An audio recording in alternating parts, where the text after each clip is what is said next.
आज की जो हमारी क्लास है ये क्लास 10th की ज्योग्राफी की फर्स्ट लेसन की थर्ड क्लास होने वाली है। इससे पहले हमने 2 क्लास अपनी कंप्लीट कर ली, जिसके अंदर कुछ एमसीक्यू, कुछ 4-5 नंबर के क्वेश्चन और साथ ही साथ 2 नंबर के क्वेश्चन जो भी आपके पेपर में आ सकते हैं, वो सारे के सारे हमने डिस्कस कर लिए थे। एक बारी ओवरव्यू ले लेते हैं हमने क्या क्या पढ़ लिया। तो ये चैप्टर की शुरुआत थी। सबसे पहले हमने ये पढ़ लिया संसाधन किसे कहते हैं, पेपर में बहुत बारी 2 नंबर में आ जाता है, इंपॉर्टेंट है। दूसरा क्वेश्चन आप सभी से कई बार पेपर में 4 नंबर में आ जाता है कि संसाधनों का वर्गीकरण या संसाधनों का प्रकार बताइए। तो संसाधनों को उत्पत्ति के आधार पर बांटते हैं, पहला प्रकार ही हो गया। अगर ये केवल आएगा तो ये 2 मार्क्स का आएगा। इसके बाद में कई बार आपके साम्यता के आधार पे आ जाता है, ये भी कई बार 2 मार्क्स का आ जाता है। नहीं तो ये उत्पत्ति के आधार सीधा पेपर में क्वेश्चन बनेगा कि संसाधन के प्रकार का वर्णन करें, और ये सीधा 4 नंबर में आ जाएगा, ये 6 नंबर में आ जाएगा। इसमें हमको ये भी बताना होगा, ये भी बताना होगा। और नीचे तुम जानते हो उत्पत्ति के आधार पे भी बताया गया था, स्वामित्व के आधार पे बताया गया था, विकास के आधार पे। तो ये सारे ही बताने होंगे उस जगह पर पेपर में ज्यादा नहीं होता। पेपर में अधिकतर मैं बता दूं, या तो आपसे स्वामित्व के आधार पे पूछा जाएगा, या तो ये पूछा जाएगा, या फिर ये वाला पहला वाला उत्पत्ति के आधार पे। ये दोनों ज्यादा पूछे जाते हैं, ये मैं पहले करा चुका हूँ, अब उसमें से देख लेना। इसके बाद हमने ये भी बात कर ली थी कि सतत पोषणीय विकास क्या होता है। हमने बात कर ली थी ऐसे विकास जिसमें हम संसाधनों का इस प्रकार से इस्तेमाल करें ताकि हमारी आने वाली पीढ़ी भी उस संसाधन का इस्तेमाल कर सके। अब वो कैसे होगा? संसाधन नियोजन के थ्रू। यानी जो भी संसाधन हमारे पास है उन संसाधनों का ऐसा उपयोग करें ताकि नियोजित कर ले, आने वाले समय के लिए भी हम उसको स्टोर कर ले। फिर मैंने आपको बताया था एक और इम्पोर्टेंट है जिसे बोलते हैं रियो सम्मेलन। रियो सम्मेलन के बारे में क्या बताया कि पहली बात 1992 में हुआ, दूसरी बात ब्राजील का एक शहर था रियो डी जनेरियो, यहाँ पर हुआ। किसने कराया था? यूएनईपी। ध्यान रखना है यूएनईपी, पेपर में कई बार आया था इसका पूरा नाम 1 नंबर में। तो यू का मतलब है संयुक्त, एन का मतलब है राष्ट्र, और ई का मतलब है एनवायरमेंट यानी पर्यावरण, और पी का मतलब है प्रोग्राम या सम्मेलन। फिर से रिपीट कर रहा हूँ, United Nation environmental programme, Hindi में बोलते हैं संयुक्त राष्ट्र पर्यावरणीय विकासीय सम्मेलन। ये कब हुआ था? 1992 में। कहाँ हुआ था? ब्राजील का एक शहर रियो डी जनेरियो में। क्यों हुआ था? मैंने बताया था 3 रीजन थे। एक तो जो वनों की कटाई हो रही है उसको रोकना, जो जैव विविधता है उसको संरक्षण देना, और पर्यावरण की सुरक्षा के लिए जैसे प्रदूषण वगैरह है उसको कम करना। पर्यावरण इस मेन उद्देश्य से, ये कुछ मेन उद्देश्य थे इसके होने के। इसके बाद की हमने अगली क्लास में हमने ये पढ़ा था कि भूमि का उपयोग हम कैसे कैसे करते हैं। तो भूमि का उपयोग जो है हम कई क्षेत्रों में कर रहे हैं। जैसे आज वन यानी जंगल है, उस जगह पर भूमि का उपयोग हो रहा है। कई बार खेती लायक भूमि है, कृषि हो रहा है, वो वहां पर यूज हो रही है जमीन। कई बार प्रतिभूमि, मैंने बताया था जो जमीन खाली छोड़ रखी है। जमीन खाली क्यों छोड़ते हैं? ताकि जमीन की उपजाऊ क्षमता जो है वो वापस आ जाए। फिर प्रतिभूमि का मतलब है कि भाई वहां पर ज्यादा समय नहीं हुआ उसको खाली छोड़े हुए, हो सकता है किसान ने अब की बार फसल नहीं बोई, उसके घर में कोई दिक्कत हो गई या पैसे की दिक्कत हो गई, इस वजह से वो कृषि नहीं कर पाया। कृषि योग्य तो है परंतु प्रति है, खाली है। क्या पता घर में डेथ हो गई या कोई और रीजन है, बच्चे विदेश पढ़ने गए, विदेश घूमने चले गया, कोई ऐसा भी रीजन हो सकता है। ठीक है, कोई भी रीजन हो सकता है। शुष्क बोया गया क्षेत्र, शुष्क बोया गया क्षेत्र का मतलब होता है यानी जिस जगह पर अभी भी खेती हो रही है, बोया जा रहा है कुछ ना कुछ। तो ये सारे के सारे प्रकार हैं जिसमें हम भूमि का उपयोग को रखते हैं। अगला क्वेश्चन आपके पेपर में जो इंपॉर्टेंट बनता है वो है भूमि भूमि निम्नीकरण। मैंने बताया जो जमीन है, निम्नीकरण का मतलब होता है वो खराब हो रही है। जमीन किस वजह से खराब हो रही है? उसकी उपजाऊ क्षमता खत्म हो रही है। तो ज्यादा खनन करने की वजह से हो रही है, लास्ट वीडियो में ज्यादा चराई करने की वजह से हो रही है, ज्यादा सिंचाई करने की वजह से हो रही है, और उद्योगों का जो भी प्रदूषण निकल रहा है हम खेत जमीनों में डाल दे रहे हैं, इसकी वजह से भी हो रही है। इसके अलावा बहुत ज्यादा पेड़ों को काटा जा रहा है, वनोन्मूलन हो रहा है, इस वजह से भी जमीन की जो उपजाऊ क्षमता है, जमीन की जो गुणवत्ता है वो क्या हो रही है? खराब हो रही है। इसमें आप एक पॉइंट और लिख सकते हो, चाहे तो लिखना चाहो, मैंने पहले भी बताया था, विकास। आज के जमाने में देखो स्कूल की बिल्डिंग्स बन रही है, कॉलोनीज बन रही है, पार्क वगैरह बन रहे हैं, तो उसके लिए क्या किया जा रहा है? पेड़ पौधों को काटा जा रहा है। तो विकास की वजह से भी क्या किया जा रहा है? विकास की वजह से भी पर्यावरण को दूषित किया जा रहा है, या फिर जमीन जो है वो खराब हो रही है। अब इसी पॉइंट के मैंने कहा था उल्टे पॉइंट लिख दे देना जब पेपर में ये क्वेश्चन आए, भूमि संरक्षण के उपाय। यानी जमीन जो खराब हो रही है, संरक्षण का मतलब है होता है उसे सुरक्षा कैसे दे सकते हैं। संरक्षण का मतलब क्या होता है? उसे सुरक्षा कैसे दे सकते हैं। हाँ, तो वनारोप जो वन है, जैसे पहले तो क्या था, वनों की कटाई हो रही है, इस वजह से वनोन्मूलन हो रहा है, इस वजह से जमीन खराब हो रही है। तो जमीन को अच्छा करने के लिए, जमीन को सुरक्षा करने के लिए वन रोपण करेंगे, पेड़ों को लगाएंगे, जंगलों को लगाएंगे। दूसरा, पशु चारण जो करते हैं हम उसे नियंत्रित करेंगे, ज्यादा पशु को नहीं चराएंगे। तीसरा, रक्षक आपका मेखला, ये एक प्रोसेस होता है, इसके बारे में भी मैंने बताया था। खनन को नियंत्रण करेंगे और उद्योगों से जो भी कचरा, पानी वगैरह, फैक्ट्री से जो भी निकलता है उसको जमीन पे नहीं फेंकेंगे, क्योंकि इसमें रसायन होते हैं, इसमें विषैले पदार्थ होते हैं, फैक्ट्री में केमिकल होता है, वो केमिकल हमारी जमीन को क्या कर देता है, खराब कर देता है। फिर हमने ये भी पढ़ा था कि मिट्टी के कितने प्रकार होते हैं। तो इस मिट्टी को प्रकार को पढ़ने के लिए मैंने सबसे अच्छा आपको तरीका बताया था, इस टेबल को देखो। इस टेबल से आपको सारे के सारे वो क्लियर करा देता है। यहाँ पर मिट्टी का अलग अलग, जैसे पहला, दूसरा, तीसरा, चौथा, पांचवा, छठा, 6 प्रकार बताए गए। सबसे पहले जलोढ़ मृदा है, दूसरा काली मृदा है। ध्यान रखना है, जलोढ़ मृदा में ही खादर और बांगर पाए जाते हैं। आपसे पेपर में पूछा जाता है, मैंने बताया था एमसीक्यू में, या वैसे भी पूछा जाता है। रेगर मृदा किसे बोलते हैं, ऐसे क्वेश्चन आएगा तो काली मृदा को रेगर मृदा बोलते हैं। लाल और पीली मृदा लेटराइट मृदा, ये ध्यान रखना है, ये ईंट बनाने में काम आती है, आप सभी को याद रखना है। इसके अलावा शुष्क और मरुस्थलीय मृदा, अब इनकी जगह भी याद रखनी है आपको कि कहाँ कहाँ पाए जाते हैं। जैसे जलोढ़ मृदा का है जहाँ गंगा नदी, सिंधु नदी या फिर ब्रह्मपुत्र नदी है उसके आसपास के क्षेत्रों में पाई जाती है। दूसरी बात, काली मृदा कहाँ पाई जाती है, तो ये महाराष्ट्र, मध्य प्रदेश, इसके आसपास पाई जाती है। 3 राज्यों का नाम याद रखो आप इसके अंदर। और साथ ही साथ ये भी याद रखो कि कौन सी जमीन पे क्या क्या उगाया जाता है। जैसे जो जलोढ़ मृदा है इसमें गन्ना, गेहूं, दालें और अनाज जो होता है वो उगाया जाता है, ठीक है। जो काली मृदा है उसमें तंबाकू, गन्ना, कपास, तिलहन, ये भी उगाया जाता है। जो पीली मृदा है उसमें क्या होता है, मोटे अनाज के दाने उगाए जाते हैं। जो लेटराइट मृदा है उसमें चाय, कॉफी और काजू उगाया जाता है। और जो शुष्क मरुस्थलीय मृदा है वहां पर मोटे अनाज के दाने उगाए जाते हैं। मोटे अनाज जैसे जौ, बाजरा, मक्का, है ना, ये सारी चीजें इसमें उगाई जाती है, ठीक है भाई। एक होती है वन मृदा। वन मृदा का मतलब है जंगलों के आसपास जो पाई जाती है, सीधी सी बात है, जो जंगल वाले इलाके वहां पाई जाएगी। जंगल का है हिमाचल प्रदेश, इसके बाद उत्तराखंड, और कहाँ पर है, असम, अरुणाचल प्रदेश। तो ये जगहों के नाम याद रखना है आप सभी को, ठीक है। मेघालय वगैरह, यहाँ पर क्या उगाया जाता है, फसल, मसाले, लकड़ी देने वाले पेड़ होते हैं, बड़े बड़े ये होते हैं। यहाँ तक हमने लास्ट क्लास में अच्छे से पढ़ लिया था, अब आगे कंटिन्यू करेंगे यहाँ से। अब देखो पेपर में बहुत बार क्वेश्चन आता है, मृदा अपर्दन। अपर्दन का मतलब क्या होता है, देखो मृदा का मतलब क्या बताया था मैंने, मृदा का मतलब बताया था मिट्टी, और अपर्दन का मतलब होता है मिट्टी का कटाव। मिट्टी का कटाव कैसे होता है, अब ध्यान से सुनना। जैसे फॉर एग्जाम्पल ये एक पार्क है और यहाँ एक गेट है इसका, हम यहाँ से आते हैं और हमको जाना यहाँ पर है, तो हम इसके साइड साइड पटरी बनी हुई है चलने के लिए, यहाँ पटरी बनी हुई है चलने के लिए। लेकिन इंसान क्या करता है, कहता है लंबा रास्ता है, तो हम इसको ना चूज करके वो क्या करता है, बीच में से शॉर्टकट लेता है। तो आप देखोगे इंसान के बार बार चलने से तो यहाँ पर घासें साफ हो जाती है, यहाँ पर मिट्टी मिट्टी खाली बचती है, इसके इर्द गिर्द घासें होगी, पेड़ पौधे होंगे, यहाँ पर कुछ नहीं होता, होता है ना। तो मिट्टी का कटाव कई कारणों से होता है, हमारे चलने से भी होता है, हवा के बहने से भी होता है। आपने देखा होगा अपने घर में, आपके किसी भी त्योहार में आप अपने घर में सफाई करते होगे, लेकिन उसके बाद फिर जैसे ही 1 आध महीने होते हैं फिर आप देखोगे चीजों पे धूल मिट्टी चिपकने लगती है। आखिर वो धूल मिट्टी कहाँ से आई, आपके घर में तो नहीं थी। तो जो हवाएं चलती हैं, हवाओं से भी मिट्टी उड़ती है, मिट्टी का कटाव होता है, और वो याद रखना है। ऐसे ही जब पानी बहता है, आप बारिश की एक धार देखोगे, लगातार एक जगह पर पानी की बूंद गिरती रहेगी, यानी छत पे जब पानी स्टोर हो जाता है, बारिश, आपने छत पे पाइप लगाया होगा, छत का पानी नीचे बहता है बारिश का, तो वो पानी जहां पर गिरेगा थोड़ी देर बाद देखोगे वहां की मिट्टी साफ हो जाएगी या थोड़ा गड्ढा हो जाएगा। जब पानी जब बहता है अपने बहाव से, तेज बहाव से, तो मिट्टी को भी अपने साथ बहा के ले जाता है। मिट्टी का कटाव ही मिट्टी का अपरदन कहलाता है। तो इसके क्या कारण होते हैं, इसके कई सारे कारण होते हैं।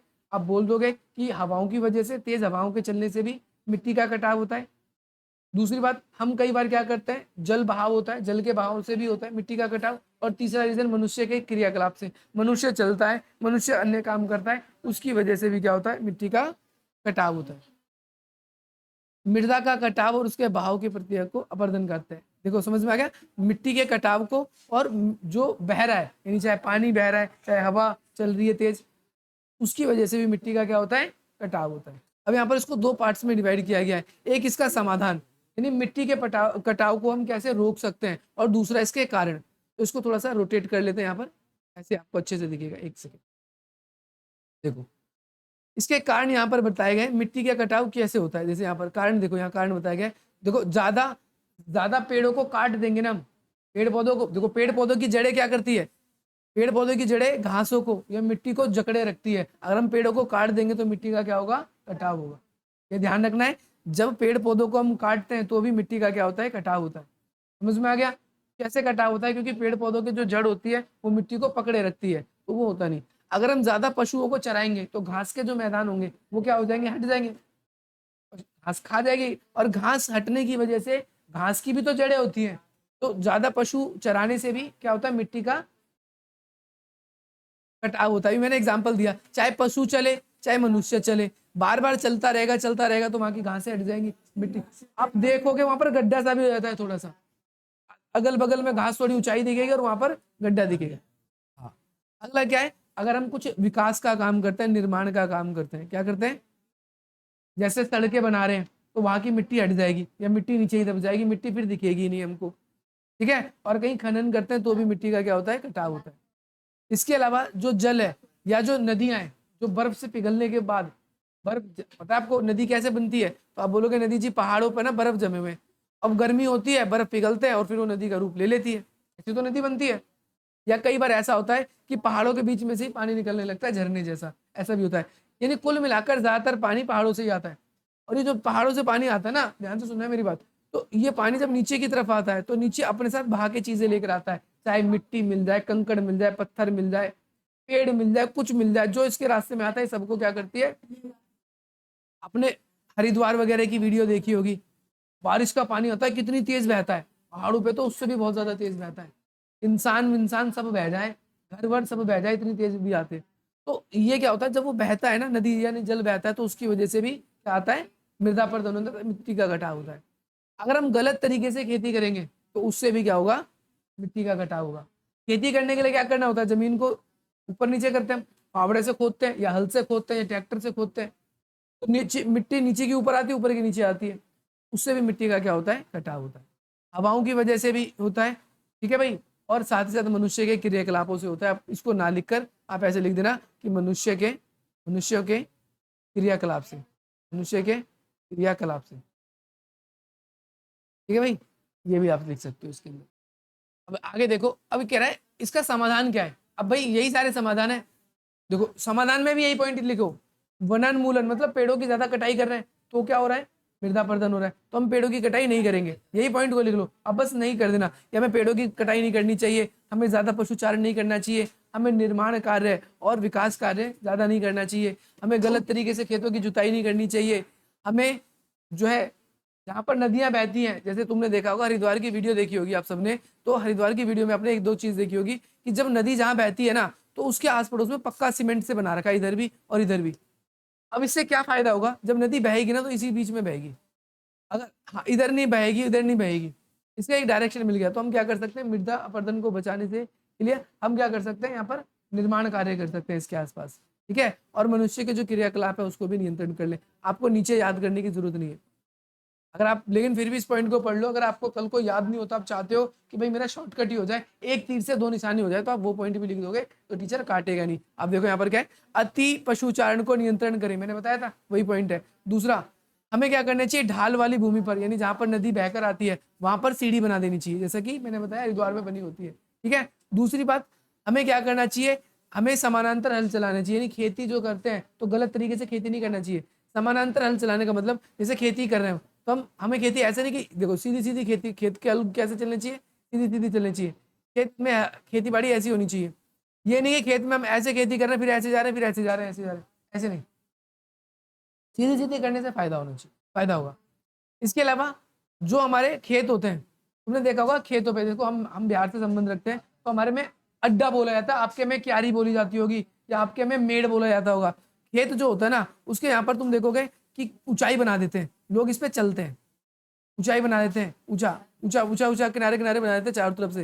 अभी क्यों बनाते हैं, दो रीजन होता है। पहली बात तो खेत के अंदर जब पानी डाले तो उसका पानी बह के आगे ना जाए, और दूसरी बात, पहली बात तो यही है, देखो पानी ही अकेला नहीं जाएगा, मिट्टी भी बह के चली जाएगी, लोग इसलिए बनाते हैं क्यारी ताकि एक तो उस पर चला भी जा सके, और पशु यार इतना ऊंचा थोड़ी होता है, थोड़े ही ऊंचे होते हैं, एक तो पानी बह के ना जाए दूसरी तरफ, है ना भाई, और दूसरी बात क्या है कि हमारी मिट्टी भी बह के ना जाए, ठीक है। इसके साथ साथ हम क्या करेंगे, खेतों के चारों तरफ कतार बना देंगे या बाड़ लगा देंगे या मेड़ लगा देंगे। समझ में आ गया मेड़ लगाना क्या होता है, या चित्र में दिखाऊं, समझ में आ गया सबको कि नहीं आया।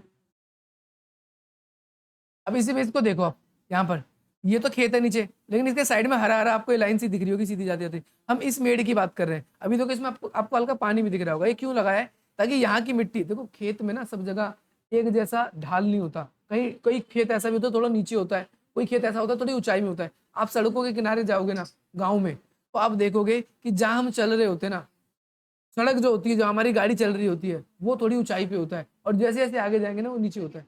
ऐसे बरसात में क्या होगा, हमारी मिट्टी बह जाएगी, और मिट्टी बह जाएगी तो कई बार खेती जब तुम करोगे ना, तो जरूरी नहीं होता हर फसल को ज्यादा पानी की जरूरत हो, और बारिश होगी तो ज्यादा पानी जब भर जाएगा, इसीलिए क्या क्या करते हैं, मेड़ बनाते हैं। ये मेड़ समझ में आ गया होगा आप लोगों को। तो ये पॉइंट आप इसके अंदर लिख सकते हो। अगला पॉइंट क्या है, देखो भूमि का उपयोग, वही बात है जो हमने पहले पढ़ा था। वन के अधीन भूमि कौन सी होगी, वन के अधीन क्या होगी, पेड़ों से जो है अनुच्छेदित होगी, यानी पेड़ों से घिरे होंगे। वन क्या होता है, जंगल, और जंगल में क्या होता है बताओ, बहुत सारे पेड़ होते हैं। ऐसे पेड़ भी होते हैं जो बिना उगाए उग जाते हैं, और डिफरेंट डिफरेंट वैरायटीज के होते हैं। एक होता है बाग बगीचा, बाग या फिर बगीचा, जिसमें आपके एक ही तरह के फल होते हैं, जैसे आम का बगीचा है, अमरूद का बगीचा है, लीची का है, तो वो मनुष्य उगाता है, वो उसका पर्पज होता है व्यापार करना। लेकिन जंगल को हम नहीं उगाते, जंगल अपने आप ही उग जाता है। ये भी जमीन को क्या कर रहा है, देखो भूमि का उपयोग कहाँ कहाँ हो रहा है, आपको यही बताना है। तो भूमि का उपयोग जंगल के लिए हो रहा है, वन के लिए हो रहा है, जहां पर घने पेड़ पाए जाते हैं, अलग अलग तरह के पेड़ पाए जाते हैं, और हो सकता है यहाँ पर जीव जंतु भी रहते हैं। अगला कह रहा है कृषि के लिए अनुपलब्ध भूमि। इसका मतलब देखो यहाँ पर बता रखा है, थोड़ा सा रोटेट करना पड़ेगा इसको, ऐसे ही पढ़ते हैं हम इसको, ठीक है, ऐसे करके। तो कृषि के लिए अनुपलब्ध मतलब कृषि के लिए अनुपलब्ध भूमि है, बंजर भूमि हो सकती है वो, या फिर कृषि योग्य अयोग्य है, यानी कृषि के योग्य नहीं है, खाली पड़ी है लेकिन बंजर जैसी है, जिसपे खेती करके भी हमारा फायदा नहीं है, तो कृषि के लिए अनुपलब्ध है। अनुपलब्ध कौन सी भूमि है, जो बंजर है। सीधी सी बात है, बंजर जमीन पे खेती करोगे तो क्या होगा, फसल तो उगेगी नहीं, फसल तो क्या नहीं होगी, उगेगी नहीं। जैसे यहाँ पर कई सारी चीजें, जहाँ पर ऐसी बंजर भूमि होती है, तो वहां पर लोग क्या करते हैं, जैसे बिजली के प्लांट लगा देते हैं, बिजली बनती है। कई लोग क्या कर देते हैं, वहां पर प्लॉट काट देते हैं, या फिर वहां पर लोगों के लिए घर बना देते हैं, कॉलोनी बसा देते हैं, क्योंकि वहां पर खेती बाड़ी तो क्या है, हो नहीं पाएगी, तो लोग वहां पर कॉलोनी बसा देते हैं, इमारतें बना देते हैं, सड़कें बना देते हैं, कोई लोग फैक्ट्री लगा देता है उस जमीन पर, ऐसा भी होता है। पार्क भी बना, पार्क में तो उपजाऊ होना चाहिए ना मन, पार्क नहीं होगा। ठीक है, हम दूसरे काम कर सकते हैं वहां पर, जैसे खूब सारा पानी जमा कर दिया हमने, उसमें तालाब बना दिया, मछली पालन कर रहे हैं, हम ऐसा कर सकते हैं उसको। ठीक है, अन्य कृषि अन्य योग्य भूमि, यानी कुछ ऐसी जमीन भी है जो कृषि योग्य तो है, लेकिन उसमें कृषि नहीं हो रही। जैसे हमारे रोड के ठीक सामने जमीन है, वो कैसी जमीन है, आप बोलोगे कि वो जमीन खाली है, ना तो लोग रहते हैं उस पे, ना उस पे खेती बाड़ी होती, वहां पर पशुओं को चराया जाता है। ठीक है, या फिर वहां पर हो सकता है कि उपवन हो, उपवन का मतलब होता है अपने आप पौधे उग गए जहां पर। ठीक है, ये ध्यान रखना है, कृषि योग्य अनुपलब्ध भूमि उसको कहते हैं, या कृषि योग्य अयोग्य भूमि उसको कहते हैं जो 5 साल या उससे ज्यादा से खाली है। कृषि योग्य तो है लेकिन उसका हम उपयोग नहीं कर रहे। यदि तुम गांव जाओगे तो तुम अपने गांव में भी देखोगे, कुछ जमीनें आपको ऐसे दिखेंगी, हमेशा उस पर ना तो कोई खेती होती है, होती नहीं, लोग करते ही नहीं है, कई साल हो जाते हैं। आप कभी जाओगे तो आप ऐसा नोटिस करोगे, तो हम ऐसी जमीन को क्या कहेंगे, कृषि योग्य तो है लेकिन उसमें खेती हो नहीं रही, तो ये कृषि योग्य भूमि है और अनुपलब्ध भूमि। प्रतिभूमि का मतलब क्या है, मैंने बताया 1 से 5 साल तक उसको हम खाली छोड़ देते हैं, 1 से 5 साल तक। अगर 5 साल से ज्यादा हो गया तो वो इस वाली कैटेगरी में चली जाएगी, अन्य कृषि अयोग्य भूमि। ठीक है, 5 साल से हम खाली छोड़ते हैं प्रतिभूमि, तो इसका मतलब इसको खाली क्यों छोड़ते हैं, ताकि जो जमीन की उपजाऊ क्षमता है वो क्या हो जाए, वापिस आ जाए। शुष्क बोया गया क्षेत्र में मैंने क्या बताया, एक साल में वहां पर कितनी बार फसल बोई जा रही है, वर्तमान समय में कितने में बोया गया है, ये हम देखते हैं। ऐसी जमीन को बोलते हैं शुष्क बोया गया क्षेत्र। समझ में आ गया, ये छह टाइप है, ये आपको याद करने की है। अब कुछ शब्द ऐसे हैं जो पेपर में आपके आ जाते हैं, प्रमुख शब्द, ये 1 नंबर में आ सकते हैं, आपको पता होना चाहिए। जैसे क्या है, पहाड़ी पद, इसे इंग्लिश में पिडमांड ऊट जोन कहते हैं। क्या है, यहाँ पर किसी पर्वत या फिर श्रृंखला के तल पर पाया जाता है, यानी ये जो पहाड़ है, पहाड़ का तल क्या होगा, जो नीचे ही है, इसे क्या बोलेंगे, पहाड़ी पद या फिर पिडमांड ऊट बोला जाता है। उदाहरण के लिए पश्चिमी घाट के तल में पाए जाने वाला, जो यानी पहाड़ के तल में पाया जाता है, इसे क्या बोल देते हैं, क्या बोलोगे, पहाड़ी पद। दूसरा क्या है, दक्कन ट्रैम्प, दक्कन ट्रैप, ये क्या है, दक्कन, दक्कन का मतलब जो, ये हमारा प्यारा भारत। अब इसके अंदर आप देखो दक्कन होता क्या है, दक्कन रीजन हम कहते हैं किसको है, ये हमारा भारत है, इसमें जो साउथ का रीजन है, ये वाला रीजन दक्षिण भारत, इसको बोला जाता है दक्कन। मेनली महाराष्ट्र, मध्य प्रदेश, इसके आसपास, ये दक्कन कहलाता है। क्या कहलाता है ये? दक्कन कहलाता है। अब यहाँ पर देखो, तो दक्कन का जो काली मृदा, अभी मैंने बताया था काली मृदा कहाँ पाई जाती है थोड़ी देर पहले, तो आपको बताया था मध्य प्रदेश था, महाराष्ट्र था, कर्नाटक था, ये 3 स्टेट ज्यादा है। यहाँ पर क्या है, ये मिट्टी काली क्यों है? तो लोगों का कहना है ये मिट्टी काली इसीलिए है क्योंकि एक जमाने पर यहाँ पर ज्वालामुखी फटा था। क्या फटा था? ज्वालामुखी फटने की वजह से जो उसकी जो जमीन से लावा निकला, उसकी वजह से यहाँ की जमीन कैसी हो गई? काली हो गई। ठीक है, इसकी वजह से यहाँ पर ये जमीन जो है बहुत ही उपजाऊ क्षेत्र है और कपास की खेती अच्छी होती है। कपास की खेती यहाँ पर अच्छी होती है। आगे क्या कहता है? आगे कह रहा है द्वार चो तराई। द्वार का मतलब क्या है? देखो, द्वार का मतलब ऐसे तो जनरली गेट होता है ना। तो पूर्वी हिमालय के क्षेत्र में उत्तर पूर्वी भारत के भूटान के आसपास स्थित मैदान है। कहाँ पर है? मैं आपको मैप में ये भी दिखा देता हूँ। देखो, भूटान के आसपास ये जो इलाका है, यहाँ का हिस्सा और यहाँ का हिस्सा, ये हिस्सा जो है ये द्वारका कहलाता है। सिक्किम के आसपास का और अरुणाचल प्रदेश के आसपास ये हिस्सा द्वार कहलाता है। ठीक है भाई, ये पूर्वी हिमालय और उत्तर पूर्वी भारत के भूटान के आसपास स्थित है। समझ में आ गया? भूटान के पड़ोस में। भूटान कहाँ है? यह है भूटान, यह है भूटान। ठीक है, इस भूटान के आसपास ये इलाका, ये यहाँ का इलाका और ये यहाँ का इलाका। ठीक है भाई, इसके बाद में कह रहा है चौ। चौ क्या है? पंजाब और हिमाचल के शिवालिक श्रृंखला है। पंजाब में अगर आप जाओगे, जैसे पंजाब है, जैसे पंजाब को देखोगे तुम यहाँ पर, ये पंजाब है पूरा रीजन।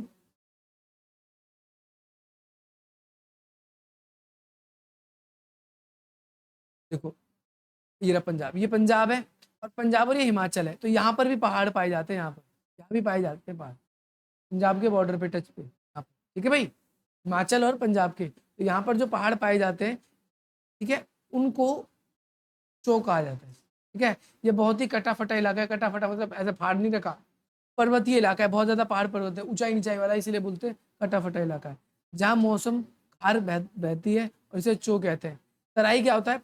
पहाड़ के जो नीचे वाले इलाके होते हैं, पहाड़ के जो नीचे वाले मैदानी इलाके, ये क्या कहलाते हैं? ये तराई कहलाते हैं। और ये थोड़े से दलदली होते हैं। क्यों? क्योंकि पहाड़ों से पानी गिरता है, कंटिन्यूसली गिरता है, तो वहाँ का इलाका दलदली इलाका। ठीक है, सतत पोषणीय विकास क्या होता है? मैंने ये आपको बताया था कि भाई हम क्या करें, संसाधनों का ऐसा उपयोग करें ताकि आने वाली पीढ़ी भी क्या कर सके? विकास कर सके। तो विकास का एक ऐसा तरीका जो पर्यावरण को नुकसान पहुंचाए बिना आने वाली पीढ़ी की आवश्यकताओं को ध्यान में रखते हुए, आने वाली पीढ़ी को ध्यान में रखते हुए हम क्या करें? संसाधनों का यूज करें, पर्यावरण को नुकसान ना पहुंचाए। संसाधन नियोजन का मतलब क्या है? संसाधन का उचित उपयोग आने वाली पीढ़ी भी कर सके, उचित उपयोग। जैसे मैंने एग्जांपल दिया था, घर में अगर हमारी सैलरी आती है 20,000 सैलरी है, तो उस 20,000 को हम हर कार्य के लिए पहले नियोजित करते हैं कि भाई 5,000 रुपये किराए के लिए जाएंगे। ठीक है, फिर कुछ बिजली बिल के लिए जाएगा, फिर कुछ आपके जहाँ जॉब पे जाते हो उसके ट्रांसपोर्ट के खर्च के लिए जाएगा, फिर आप बोलोगे कुछ राशन के लिए, तो उसको पहले ही हम बांट देते हैं। तो संसाधन नियोजन में यही होता है कि हम पहले ही चीज़ों को बांट दें, तो वो फिर खपत ज़्यादा नहीं होती, नहीं तो ऐसे ज़्यादा खपत होती। संसाधन संरक्षण का मतलब क्या होता है? संसाधन को बचाना, संसाधन संरक्षण कहलाता है। अब संसाधन को कैसे बचाएंगे? नियोजित करके, जागरूकता लाकर। जैसे मैंने आप लोगों को बताया, अभी आप शिक्षा ले रहे हो, तो शिक्षा लेने से आपको पता चल रहा है यार संसाधन को बचाना जरूरी है। नहीं तो आप क्या करते, आप सोचते यार गरीबी क्यों है हमारे देश में? हमारे देश में गरीबी इसीलिए है क्योंकि गरीबी होने का रीजन सबसे बड़ा ये है, संसाधन है नहीं लोगों के पास। अगर हम सबको संसाधन दे दें, सबको क्या कर दें, तो आने वाले लोगों को नहीं मिलेगा, फिर उनके साथ अन्याय हो जाएगा। इसीलिए जैसे ऐसा नहीं है कि पेट्रोल जैसे आज 70 रुपये लीटर है या 100 रुपये लीटर है, 70 रुपये तो पहले था, अब 100 रुपये लीटर है। चाहे तो सरकार फ्री में भी पेट्रोल दे सकती है, लेकिन आने वाले टाइम पे मिलेगा नहीं। और दूसरी बात, इतना खर्च है पेट्रोल का कि सरकार फ्री में देगी तो सरकार को भी तो खर्चा कहीं ना कहीं, सरकार को फ्री में थोड़ी मिल रहा है, सरकार को भी तो देना पड़ रहा है कहीं ना कहीं। सरकार को भी क्या करना पड़ रहा है, क्योंकि हमारा हमारा देश थोड़ी, हम तो सऊदी अरब इन देशों से पेट्रोल खरीदते हैं और देशों से भी खरीदते हैं, अरब कंट्री से खरीदते हैं। तो हमें संसाधन को क्या करना होगा? संरक्षण करना होगा। उसके लिए जागरूकता ला सकते हैं, शिक्षा का प्रचार प्रसार कर सकते हैं, ये भी आपको याद रखना है। संरक्षण का मतलब समझ में आ गया, संसाधनों को बचाना है। अब संसाधनों को देखो, बहुत सारे संसाधन है। जल भी हमारा एक संसाधन है, जमीन भी एक संसाधन है, क्योंकि कृषि होती है, अनाज उगता है, जल से हम जीवन होता है, वनस्पति, पेड़ पौधे, मिट्टी, सब एक संसाधन है मैंने बताया था संसाधन हर एक वो चीज जो हमारे जीवन को आसान बनाती है, तो इसका संसाधन जरूरी, संरक्षण जरूरी है। अगर हम इसका संरक्षण नहीं करेंगे, जैसे मिट्टी है, हम कहते हैं मिट्टी का संरक्षण हम नहीं करेंगे, क्या क्या जरूरत है, तो आने वाले टाइम पे अनाज कहाँ उगाओगे, फल सब्जी कहाँ उगेगा। ठीक है, जल संसाधन है हमारा, जल को अगर हम दूषित होने देंगे तो हम आने वाले टाइम पे पियेंगे क्या, ये जरूरी है। वृक्षारोपण का मतलब होता है पेड़ पौधे लगाना, हरियाली लाना। जलोढ़ मैदान, आपको बताया जलोढ़ मैदान नदी घाटी के किनारे पाया जाता है, और ये बेसिकली क्या है कि ये समतल भूमि होती है, और जलोढ़ मैदान वहां पर बहुत उपजाऊ भूमि होती है। बरसात के टाइम पे या बारिश के सीजन में, बाढ़ के टाइम पे जो भी पानी होता है वो नदियों में जाकर आखिर नाली वाली से नदियों में ही जाता है, नहरों से आकर नदियों में ही जाता है, और नदी के आसपास की जो क्षेत्र होता है वो उपजाऊ हो जाता है। अगला है कृषि योग्य भूमि। तो कृषि योग्य भूमि वो होती है जो कृषि के लायक होती है, यहाँ पर खेती बाड़ी हो रही होती है। बहुत बार पेपर में बांगर और खादर के बारे में आया था, तो बांगर पुरानी जलोढ़ मृदाएं होती हैं और ये उपजाऊ नहीं होती।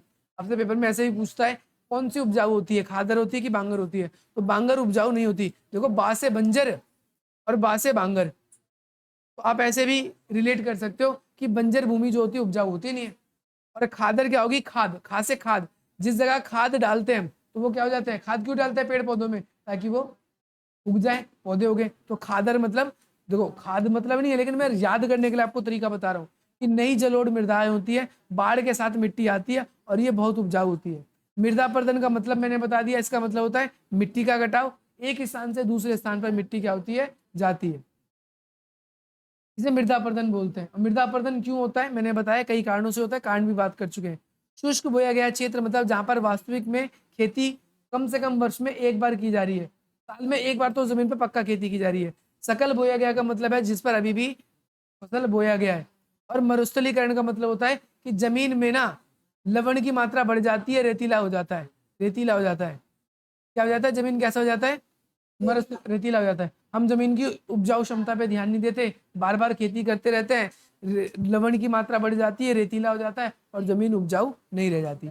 अब इस चैप्टर के बच गए आपके क्वेश्चन आंसर, उसको मैं अलग से बात करूंगा, ठीक है, और कुछ भी चीजें और भी बच गई उसको मैं अलग वाली वीडियो में डिस्कस करूंगा, ठीक है। आज इतना ही।